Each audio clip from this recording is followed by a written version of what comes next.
Good evening. I'm Sarah Fisher. Tonight we ask, is Donald Trump a fascist? We have two respected political commentators with us.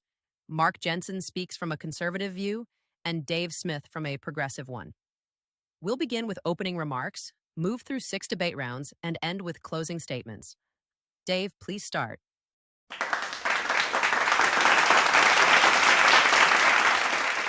Trump may not have built a full fascist regime, but the warning signs scholars identify often appear long before a leader gains total control. Public reporting shows he framed the press as enemy of the people, praised authoritarian figures, joked about being a dictator on day one, pressured Georgia officials to find votes, and backed efforts to organize alternate elector slates. His supporters stormed Congress, chanting threats against Mike Pence. These moments resemble early-stage authoritarian dynamics: intense nationalism, attacks on institutions, and a leader-centric movement that treats opponents as enemies. Understanding those patterns is essential to evaluating the risks we discuss tonight. Fascism has a specific historical meaning: dismantled elections, outlawed parties, jailed opponents, nationalized industries, and a leader who holds total power. None of that happened under Donald Trump. He ran openly in 2020, lost most election-related lawsuits, and left office on January 20, 2021 as required. There's no public evidence he suspended habeas corpus, sent critics to camps, or created a one-party state. His record shows disruptive populism, sharp rhetoric, and norm-breaking, but not the structural takeover seen in true authoritarian systems. That distinction matters if we want an accurate debate about democracy's real vulnerabilities. Thank you for your opening statements.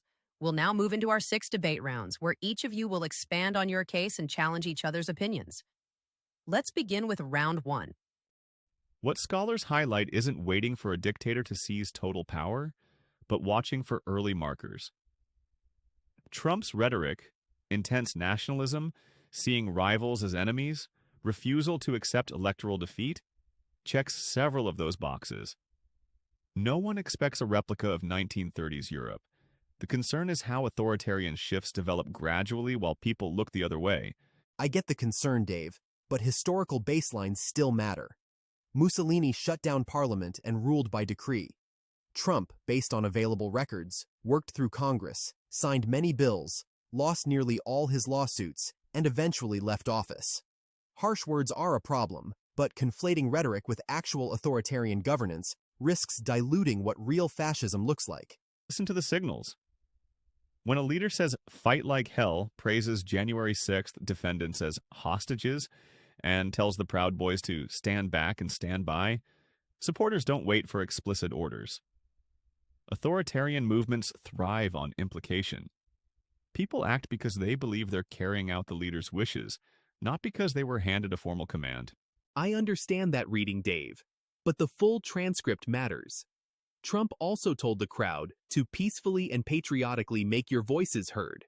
There's no verified evidence he instructed the Proud Boys or Oath Keepers to storm anything.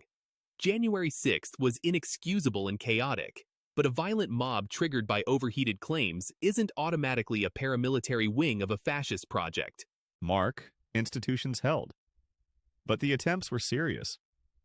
Trump phoned Georgia officials asking them to find 11,780 votes, pressured Pence to reject electors, and filed more than 60 lawsuits, most dismissed or withdrawn. When a leader frames every loss as corruption, it erodes trust. Democratic decline often begins with failed attempts that become normalized. I hear you, Dave, but the response is part of the story. Judges, including many Trump appointed, rejected his claims. Pence certified the results. Congress reconvened. And by January 20th, Trump left office as required. A leader bent on fascism doesn't lose 60 cases and comply with constitutional deadlines. The institutions did what they were designed to do. The intensity around him is what worries analysts. A golden statue at CPAC, chants portraying him as the singular savior, his own "your retribution" framing. These echo the leader-centric energy scholars describe. When a movement revolves around a figure instead of ideas, that's one of the early authoritarian patterns. I see why it raises flags, Dave, but passion isn't automatically a cult. Reagan and Obama both drew intense symbolic devotion. Trump's parades and flags feel louder, but there's no evidence he demanded loyalty oaths or state-directed displays. High-energy fandom can look dramatic without crossing into the coercion associated with true authoritarian cults. Mark, the rhetoric is the issue. Suggesting a Mexican-American judge was biased because of heritage, using demeaning language about Haitian migrants, and amplifying accounts tied to white genocide narratives all contribute to a pattern. Historically, portraying minority groups as existential threats is a foundational tool of authoritarian politics. I understand, Dave, but context matters. The 2017 travel ban targeted countries identified as security risks and was upheld by the Supreme Court. Some affected countries weren't Muslim majority. Trump also stated repeatedly that legal immigrants were welcome. Inflammatory comments aside, these policies don't clearly match the racial purity doctrines seen in fascist regimes. January 6th remains a turning point. Many scholars describe it as the closest the U.S. has come to an attempted auto coup. The fact that it failed doesn't mean the danger wasn't real. Future officials or courts might act differently. Once leaders learn that testing guardrails carries little consequence, those tests often escalate. Dave, but we must acknowledge how institutions responded. Courts dismissed most challenges, governors certified results, and key administration officials resisted pressure. And though belatedly, Trump ultimately left office in 2021. Movements with genuine fascist ambitions don't concede elections or return to normal campaigning. This was a severe stress test, and the system proved durable. Thank you both. We'll now move to closing statements, giving each of you a final opportunity to clarify your position and speak directly to viewers about the question at the center of tonight's debate, whether Donald Trump should be considered a fascist. Mark, you may begin. Tonight's discussion showed how emotionally and historically charged this question is. Dave raised serious concerns about Trump's rhetoric, the pressure on Georgia officials, the intensity of his following, and the chaos of January 6th. Those issues merit real attention, and our debate made clear why many people see early warning signs in his behavior. But the rounds also highlighted that the legal and political guardrails held. Courts rejected unfounded claims, state officials certified results, and Trump ultimately left office in 2021.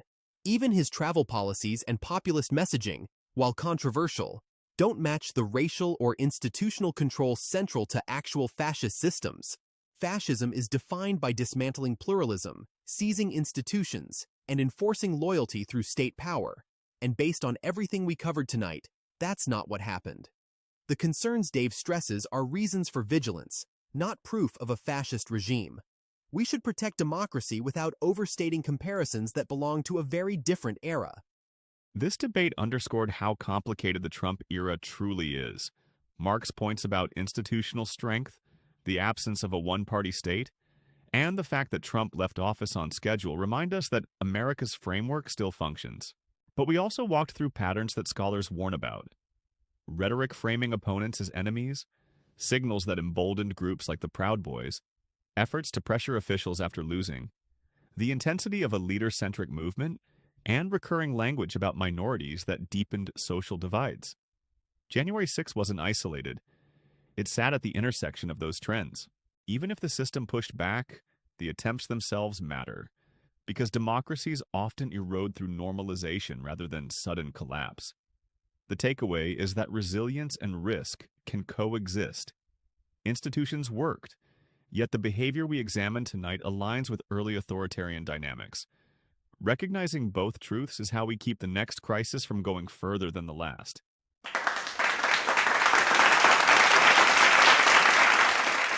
Tonight's debate showed how differently people interpret the question of whether Donald Trump should be called a fascist. Mark argued that Trump's actions, leaving office in 2021, losing most of his court challenges, and failing to impose one-party rule, don't meet the core definition of a fascist leader. Dave focused on the behavior we examined throughout the night. The pressure on election officials, the signals surrounding January 6th, the leader-centered loyalty at rallies, and language that cast opponents as threats, all of which resemble early patterns scholars warn about when discussing fascism. What emerged from this discussion is a clearer sense of why the word carries so much weight. To some, it describes a situation we never reached. To others, it captures warning signs we shouldn't ignore.